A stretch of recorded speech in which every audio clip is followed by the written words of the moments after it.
Okay, I'm going to show you how to make cold brew coffee. It's pretty simple. I'm doing 18 ounces of water. So I went up to about here, filled up the tea kettle. It's getting ready to boil. And this is the coffee here. It calls for 1 tablespoon of ground coffee per 6 ounces. I like my coffee a little darker. Plus I'm adding the ice to make it cold brew. So I'm doing 1.5 tablespoons per 6 ounces of water. So we're going to do 4.5 cups in here. I like to use 2 filters.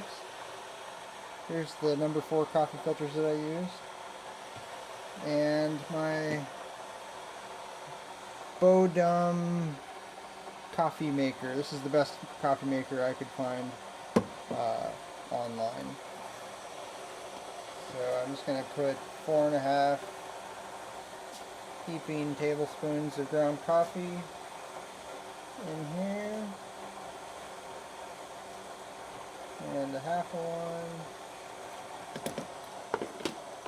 one. And I filter my coffee because tafestol is a compound in the coffee that boosts your cholesterol. So if you don't want cholesterol to go up, use a filter to filter that out.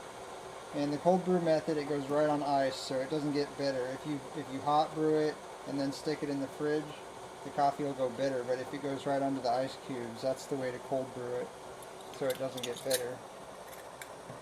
So the water will be ready in probably about 20 seconds here, and I'll show you how to pour that onto the coffee ground coffee.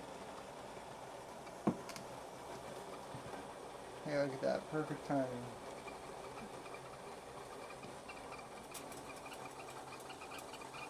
Okay, the whistle, it's ready.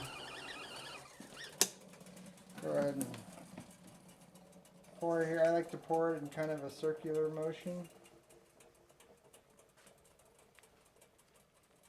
I wait a little bit. And pour some more on. Circle around to get the coffee grounds back in to the center.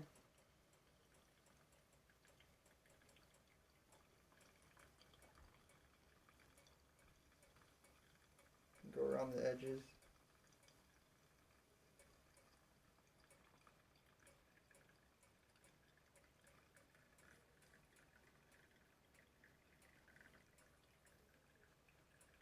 And we'll finish it off. One last trick before the video's over. As you can see, it's going down, it's on the ice already. I'll show you how to, if you want a cup of coffee right away, I'll show you how to do that. So there's a little trick here. Say you don't have time to wait for all this to drain.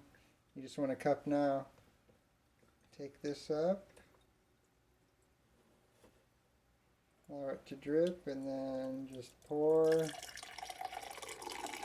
your cup of coffee, and then put that back in, and then it goes in the fridge, and then you'll have your cold brew ready for later. Thanks for watching.